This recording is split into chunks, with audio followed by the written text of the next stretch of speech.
Hello दोस्तों, कैसे हैं आप सब। और एक बार फिर से आपका बहुत बहुत वेलकम हमारे चैनल स्टॉक मार्केट स्क्रूटनी में। और थोड़े डिले है वीडियोस, 2-3 दिन से मैं वीडियो बना नहीं पाया था, थोड़ा हेल्थ इशू था। तो आज वापस हम वीडियो लेके आए हैं। तो सबसे पहले तो आज बात कर लेते हैं जो हुआ मार्केट में। और बहुत टाइम से मैं जो बोल रहा था कि आईटी बहुत ज़्यादा ओवरबोट है, आईटी में बहुत ज़्यादा डाइवर्जेंस क्रिएट हो चुके हैं, डेली, आर्ली, वीकली, मंथली, हर टाइम फ्रेम में बहुत ज़्यादा। उसका आज आईटी ने रिटर्न आपको दिया है। अगर मैं आपको बता पाऊँ, सबसे पहले C N X I T. तो C N X I T का जो एक कैंडल है ना, मैंने लास्ट टाइम हमारे ग्रुप में डाला था कि ग्रेवस्टोन डोजी बोलते हैं इसको। और ये ग्रेवस्टोन डोजी का कंफर्मेशन है, ये मेरी बुजू कॉन्ड। मतलब जो डे हाई था वहाँ से गिरना चालू किया, डे लो पे क्लोज हुआ है, कुछ भी इसमें बीच में रिस्पाइट नहीं है, नॉन स्टॉप फॉल आया। ऑलमोस्ट 1700 पॉइंट्स एक दिन में साफ़ हो गए। तो मैंने यही बोला था कि आईटी जब फॉल देगा आपको निकलने का मौका नहीं देगा। और मेरे ख्याल से अभी ये फॉल कंटिन्यू रहेगा। अगर छोटा मोटा बाउंस आता है 100-200 पॉइंट का, तो वो हाथों हाथ सेल ऑफ होगा। और वो आपके लिए अपॉर्चुनिटी होगी अगर आप फंसे हुए तो एग्ज़िट करने की। और मेरे ख्याल से अगर मेजर सपोर्ट की मैं बात करूँ आईटी में करंटली, तो एक सपोर्ट मुझे यहाँ पे दिख रहा है, यहाँ से 35,580 के आसपास। अगर ये ब्रीच होता है तो फिर हमारा सपोर्ट बहुत नीचे आएगा, 34,550 के आसपास। तो बहुत बड़ा फॉल अभी आईटी में ड्यू है। 2 या 3 दिन की कैंडल आपको बता देगी कि इसमें किस हद तक हम जा सकते हैं, तो इसमें थोड़ा सा ध्यान रखिए। चलिए, तो अब आ जाते हैं हमारे निफ्टी बैंक निफ्टी पे। और निफ्टी की अगर मैं बात करूँ तो वापस से आज थोड़ी सी हाई लेवल पे सेलिंग आई है। अगर मैं इसमें थोड़ा सा आपको शॉर्टर टाइम फ्रेम में ले जाऊँ, आर्ली में, तो थोड़ा सा वीकनेस मुझे दिख रही है। वीकनेस क्यों दिख रही है, अगर आप यहाँ पे देखेंगे तो यहाँ पे टॉप 2 बार सेम बना है, लेकिन आरएसआई में वीकनेस है। आरएसआई देखिए लगातार वीक होता जा रहा है। तो जो आर्ली में आरएसआई की वीकनेस है, मेरे ख्याल से ये यहाँ से एक फॉल इनिशिएट हो सकता है। और अगर फॉल का आप स्ट्रेंथ या बात करें कहाँ तक जा सकता है, मेरे ख्याल से 17,600 तक का एक फॉल मुझे आई निफ्टी में दिख रहा है। फॉल इसलिए बोलूँगा कि आजकल 10-20 पॉइंट में निफ्टी में करेक्शन हो रहा है, मतलब हर 10 पॉइंट पे तो सपोर्ट मिल जाता है। तो अगर 200-300 पॉइंट गिर गया तो लोग बिल्कुल हैरान परेशान हो जाएंगे, क्योंकि इतना बड़ा फॉल बहुत टाइम से देखा नहीं है। लेकिन मेरा एक्सपेक्टेशन है कि एक्सपायरी तक इस लेवल पे आना चाहिए। और यहाँ पे एक डेली में टाइम फ्रेम पे एक हम 17,600 पे गैप भी छोड़ के गए, तो गैप फिल हो जाएगा। गैप फिल हो जाएगा तो फिर मेरे ख्याल से स्ट्रेंथ वहाँ पे बाइंग एक अच्छी मिलनी चाहिए। तो इस लेवल पे वॉच आउट रखिए। और अगर अपर लेवल की बात करूँ तो आज का जो हाई था 17,930 के आसपास, अगर वो ब्रीच होता है तो फिर आप इसको लॉन्ग करिए, उसके पहले इसको लॉन्ग करने की ज़रूरत नहीं है। अब अगर बात करें बैंक निफ्टी में, तो बैंक निफ्टी ने पूरे दिन ऊपर नीचे करा है। 38,200 मेरा लेवल था। 38,200 के ऊपर हमने लॉन्ग पोजीशन ली थी अच्छी खासी, और हमने 38,300 पे उसको एग्जिट कर दिया था एग्जैक्टली। अच्छा प्रॉफिट, और उसके बाद से वहाँ से फॉल चालू हो गया। तो अगर मैं शॉर्टर टाइम फ्रेम में जाऊँ तो 2 बार अटैम्प्ट करा हमने 38,200 के ऊपर सर्वाइव करने का, लेकिन हम नहीं कर पाए। तो यहाँ से मुझे एक थोड़ा सा रिस्की पैटर्न अब बैंक निफ्टी में दिख रहा है। बैंक निफ्टी ऑलमोस्ट टॉप पे है। और जो रिस्की पैटर्न है उसका रीज़न अब मैं आपको दूंगा कि क्यों मुझे बैंक निफ्टी में थोड़ा सा रिस्क दिख रहा है। तो रिस्क मुझे यहाँ पे दिख रहा है। अगर आप देखेंगे तो क्रूड आपका ऑलमोस्ट 79 हो गया। मतलब एक टाइम था मार्च अप्रैल मई के आसपास, मार्च अप्रैल का टाइम पे था, जब ये क्रूड 72 से 73 भी जाता था ना, तो बैंक निफ्टी 2 या 3% करेक्ट हो जाता था अगले दिन। अब ये 79 पे है। मतलब ये लेवल हमने 2018 के बाद अभी देखा है, ऑलमोस्ट 3 साल बाद हम यहाँ पे आए। और ये बहुत ज़्यादा हाई है। हमारे लिए क्यों दिक्कत है, क्योंकि अगर डॉलर इंडेक्स आप देखेंगे तो डॉलर 93 के ऊपर निकल चुका है, और क्रूड आपका 78-79 चल रहा है। तो बेसिकली इंडिया के लिए प्रॉब्लम क्या है, हम बहुत ज़्यादा इंपोर्ट करते हैं क्रूड को, और हम डॉलर में ही इंपोर्ट करते हैं। आप जानते हैं कोई भी इंडियन रुपी नहीं लेता है। तो अगर मुझे महंगा डॉलर दे के महंगा क्रूड ख़रीदना पड़ेगा तो वो मेरे लिए रिस्की है, आप सब समझ सकते हैं। तो मेरे ख्याल से बैंक निफ्टी पे प्रेशर रहेगा। जो लोग सोच रहे हैं कि बैंक निफ्टी नया हाई बनाएगा 40,000 तक जाएगा, मुझे पॉसिबिलिटी नहीं दिखती है, क्योंकि क्रूड बहुत ज़्यादा प्रेशर बना के रखने वाला है कल मार्केट पे।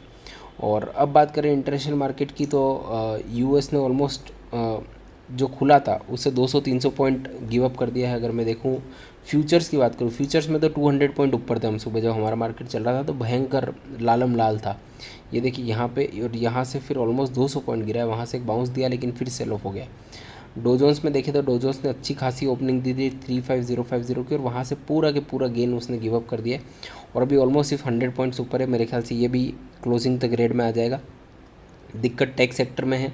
और टेक सेक्टर क्यों दिक्कत दे रहा है, उसका रीज़न है ये कि बॉन्ड यील्ड बहुत टाइम बाद इस लेवल पे आया है। बहुत टाइम बाद बॉन्ड यील्ड में एक इंक्रीमेंट आया। ये क्यों आया? क्योंकि महंगाई बढ़ रही है, क्रूड बढ़ रहा है, इन्फ्लेशन बढ़ रहा है, तो बॉन्ड यील्ड ऊपर जाएगा। और जब भी बॉन्ड यील्ड ऊपर जाएगा तो टेक सेक्टर में सेलिंग आएगी। ये बेसिक चीज़ें आपको समझनी पड़ेगी। अगर आप ये बिना समझे काम करते हैं, आप सिर्फ चेस करते हैं कि गैप अप खुला तो मैं लॉन्ग ले लूँ, गैप डाउन खुला तो मैं शॉर्ट कर लूँ, वो गलत होगा। कल के लिए मैं बैंक निफ्टी में इतना बुलिश नहीं हूँ। मुझे लगता है ये सारी चीज़ें प्रेशर बनाएंगी।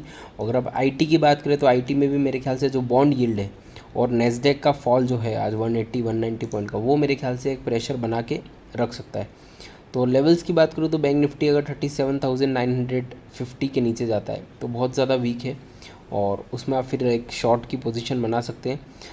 अपर साइड में अगर बात करूँ 38,300 के ऊपर अगर सर्वाइव करता है, सिर्फ क्रॉस करना इंपॉर्टेंट नहीं है, एक आर्ली कैंडल अगर क्लोज होती है तो ही हम उसमें बुलिश होंगे। अदरवाइज़ मैं अभी कल के लिए बैंक निफ्टी में बेरिश हूँ, और कर के लिए इनफैक्ट मैं निफ्टी में भी बेरिश हूँ, क्योंकि अगर हाई नहीं तोड़ पाता है तो फिर हम लोअर लेवल टेस्ट करने एक बार ज़रूर जाएंगे। अब एक दो स्टॉक है मेरे पास जो मैं आपको कल के लिए दे सकता हूँ, जो मुझे लग रहा है कि हाँ एक अच्छा रिटर्न दे सकते हैं। पहले बात कर लेते हैं, हमने जो स्टॉक्स रिकमेंड किए थे कुछ दिन पहले, उसका क्या हाल है। हमने M&M ग्रुप में रिकमेंड किया था इस लेवल पे 766 क्रॉस किया था, तब मैंने रिकमेंड किया था कि आप इसको बाय कर सकते हैं। वहाँ से 811 आ गया, हालांकि मेरा टारगेट 780 778 का था, जो कि सेम डे अचीव हो गया था और हमने एग्जिट भी मार दिया था। तो बहुत ही अच्छा रिटर्न इसने दिया है।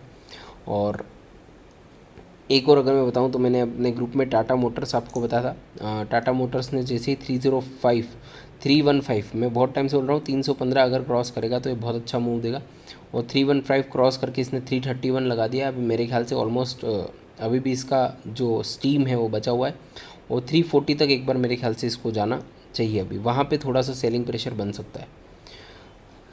अब बात करें कल के लिए, तो मुझे कल के लिए एक स्टॉक जो अच्छा लग रहा है वो लॉरस लैब्स लग रहा है। कल के लिए इंट्राडे का मैं दे रहा हूँ, क्योंकि आज जो लोअर लेवल से बाइंग आई है, ये एक हालांकि कैंडल बियरिश है लेकिन लोअर लेवल से अच्छी बाइंग आई है और सपोर्ट से बाइंग आई है, तो ये मेरे लिए थोड़ा सा पॉजिटिव है। अगर आपको एक ट्रेड लेना है तो उसका स्टॉप लॉस होगा 575।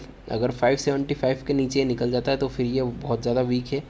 अगर 585 के ऊपर रहता है और आज का हाई तोड़ता है तो फिर इसमें अच्छा 2 या 3% का आप मूव देख सकते हैं। तो हम ज़्यादा बड़े ट्रेड्स नहीं लेते, हम छोटे छोटे ट्रेड्स पकड़ते हैं 2 to 3% डेली के। और ज़्यादातर मैं आपको डिलीवरी के स्टॉक्स देता हूँ कि आप डिलीवरी करिए इंट्राडे। अगर रिटर्न मिल रहा है तो लेके जाइए, अगर स्टॉप लॉस हिट हो रहा है तो वो होगा उसका, मैं मतलब कोई भी उसका आपको ये नहीं गारंटी दे सकता है कि इसमें स्टॉप लॉस हिट नहीं होगा आपका। तो ये सारी चीज़ें थी, और थोड़ा सा मार्केट ओवरबोट है, थोड़ा सा डाइवर्जेंस बहुत ज़्यादा क्रिएट हो चुके हैं मार्केट में। तो अब देखिए डाइवर्जेंस का खेल होता है। अब यहाँ पे देखिए लॉरस लैब में यह 9 जून को यहाँ पे थे, 28 जून को आए तो बहुत अच्छा हाई बनाया, लेकिन डाइवर्जेंस के साथ बनाया। तो हालांकि ये डाइवर्जेंस इतना मैटर नहीं करता क्योंकि उसके बाद एक फॉल आया, लेकिन फिर भी डाइवर्जेंस था, और उस डाइवर्जेंस के कारण आप देखिए अभी तक ये RSI को फॉलो कर रहा है, उसी RSI के साथ ये लगातार फॉल दे रहा है, इसको ब्रीच नहीं कर पा रहा है ये। तो डाइवर्जेंस बहुत सी बार वर्क करते हैं, और निफ्टी में हमने बहुत टाइम बाद बहुत बार बोला है आपको कि बहुत हेवी डाइवर्जेंस के साथ निफ्टी आगे बढ़ रहा है। अगर आप यहाँ देखेंगे इस टॉप पे हम यहाँ पे थे, उसके बाद जो हमने टॉप बनाया इससे ऊपर का, उसमें हमारी RSI बहुत ज़्यादा वीक है।